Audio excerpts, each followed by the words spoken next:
अस्सलाम वालेकुम। आज हम फर्स्ट ईयर केमिस्ट्री के यूनिट नंबर 4 जो कि है स्टेट्स ऑफ मैटर गैसेस, उसके अंदर एक नए टॉपिक को स्टडी करेंगे जो कि है अमाउंट और वॉल्यूम की रिलेशनशिप, जिसे हम एवोगाड्रोज लॉ कहते हैं। इससे कबल हम मुख्तलिफ रिलेशंस पढ़ चुके हैं गैसेस की, जो कि थी प्रेशर और वॉल्यूम के दरमियान में रिलेशनशिप, जिसे हम बॉयल्स लॉ कहते हैं, या चार्ल्स लॉ जिसके अंदर हमने टेम्परेचर और वॉल्यूम के दरमियान में रिलेशनशिप जो कि एक इनवर्स रिलेशन थी उसको स्टडी किया। अब बात करते हैं अमाउंट और वॉल्यूम के दरमियान में कौन सी रिलेशनशिप पाई जाती है या इसे हम कैसे देखेंगे। तो स्टार्ट करते हैं। सबसे पहले एक इटालियन साइंटिस्ट जिनका नाम था एमिडो एवोगाड्रो, जिनके नाम पर इसी को लॉ का नाम दिया गया है, जैसे कि इसे एवोगाड्रोज लॉ कहते हैं। इसके अंदर इन्होंने एक स्टेटमेंट दी कि अगर किसी भी गैस की, अगर वो कोई भी गैस हो, उसका अगर जो है वो वॉल्यूम सेम रखा जाए तो उसके अंदर जो अमाउंट ऑफ पार्टिकल्स होंगे या जो गैसेस की जो अमाउंट होगी वो भी सेम होगी। फॉर एग्जांपल, लेकिन वहां पर हमने क्या रखना होगा, एक तो टेम्परेचर को और दूसरा प्रेशर को जो है वो सेम रखना पड़ेगा, यानी कि जिसे हम कहते हैं STP, यानी स्टैंडर्ड टेम्परेचर और प्रेशर के दरमियान में अगर हम ऑब्जर्व करेंगे। फॉर एग्जांपल मैं अगर कहूं कि 1 डेसीमीटर क्यूब का जो एरिया है उसके अंदर अगर हाइड्रोजन की गैस मौजूद है तो उसके अंदर भी एक फिक्स जो है वो अमाउंट ऑफ पार्टिकल्स मौजूद होंगे। या अगर मैं बोलूं कि हीलियम है, हीलियम के अंदर भी उतने ही जो है वो पार्टिकल्स मौजूद होंगे। या इसके अलावा कोई भी गैस हो, सच एज क्लोरीन हो, अमोनिया हो, या इसके अलावा जो है वो ऑक्सीजन हो, या कोई भी जो है वो मुख्तलिफ गैसेस हो, उन गैसेस की जो है वो क्या होंगी, वो 1 डेसीमीटर जो क्यूब का जो एरिया है उसके अंदर जो उनके पार्टिकल्स होंगी या उसके जो अमाउंट ऑफ पार्टिकल्स होंगे वो बिल्कुल सेम होंगे। फॉर एग्जांपल अगर हम देखें तो जो एक स्टैंडर्ड या आइडियल गैस के लिए जो है वो एक जो है वो वॉल्यूम सेट किया गया है, तो वो हमेशा उसका जो वॉल्यूम है वो 22.414 रखा गया है। यानी ये जो एक स्टैंडर्ड वॉल्यूम रखा गया है, ये स्टैंडर्ड वॉल्यूम जो है वो किसके लिए है, वो आइडियल गैसेस के लिए है। ये आइडियल गैसेस, अब फॉर एग्जांपल अगर हम सिर्फ हाइड्रोजन गैस की यहाँ पर बात करें तो हाइड्रोजन गैस के अंदर हम देखेंगे कि इसकी जो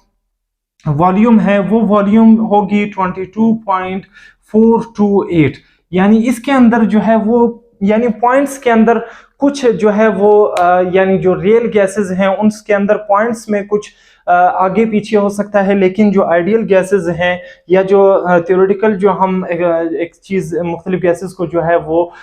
शो करते हैं, वो जो तमाम गैसेस होंगी उनके लिए ये वैल्यू हमेशा सेम रहेगी, जिसके लिए हम मुख्तलिफ अगर हम वॉल्यूम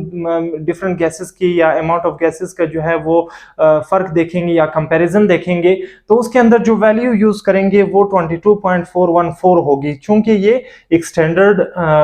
यानी कि वैल्यू है।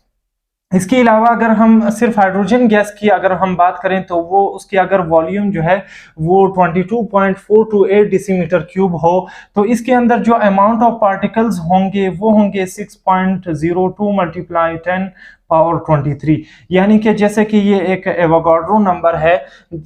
या 1 मोलर, जिसको हम 1 मोल कहते हैं, यानी कि एक 1 मोल ऑफ गैसेस के अंदर जो है वो जो पार्टिकल्स होंगे उनकी तादाद ये होगी और उसका जो एक खास एरिया होगा वो होगा 22.428 डेसीमीटर क्यूब। लेकिन अगर हम हीलियम गैस की यहाँ पर बात करें तो यहाँ पर हमारे पास 22.426 होगी। यानी कि सिर्फ अगर हम नाइट्रोजन गैस की अगर हम यहाँ पर बात करें तो उसकी होगी 22.404। यानी कि जो रियल गैसेस हैं उसके अंदर जो है वो वॉल्यूम की कंसंट्रेशन है या जो उसकी वैल्यू है या जो डेसीमीटर क्यूब के अंदर जो हम काउंट करते हैं वो कुछ आगे पीछे हो सकती है, लेकिन एक स्टैंडर्ड वॉल्यूम के अगर हम आइडियल गैसेस की बात करें तो उसके लिए एक स्टैंडर्ड वैल्यू जो रखी गई है वो 22.414 है। अगर हम इसी स्टेटमेंट को, जो कि एवोगाड्रोज लॉ है, वो हमें ये भी स्टेट ये करता है कि जो मोलर जो मास है या किसी भी एक गैस का जो मास है या जो साइज है वो जो है कभी भी इफेक्ट नहीं करता। यानी फॉर एग्जांपल अगर हाइड्रोजन की एक स्पेस के अंदर या एक एरिया के अंदर जो है वो जो कि एरिया सेट है 22.428 डेसीमीटर क्यूब का जो एरिया है, उसके अंदर जो पार्टिकल्स होंगे वो सेम पार्टिकल्स होंगे, चाहे वो उसके अंदर हाइड्रोजन को आप फिल कर दें, चाहे क्लोरीन को, चाहे अमोनिया को, चाहे कोई भी ऐसी गैसेस हो, तो उनके अंदर जो अमाउंट ऑफ पार्टिकल्स होंगे वो सेम होंगे। या इससे अगर हम कहें तो ये स्टेटमेंट हमें ये भी प्रूव करता है कि V is directly proportional to N। अब यहाँ पर जो V है वो हमें वॉल्यूम को शो करता है और ये जो N है ये अमाउंट ऑफ गैसेस को शो करता है। इसी स्टेटमेंट को अगर हम आगे जो है वो मैथमेटिकली सॉल्व करें तो हमारे पास V is equal to K, यहाँ पर जो है वो प्रोपोर्शनली कांस्टेंट है, वो यहाँ पर प्लेस करेंगे और यहाँ पर N उसके साथ आ जाएगा। अगर हम इसको फर्दर सॉल्व करें तो उसके अंदर क्या होगा कि ये जो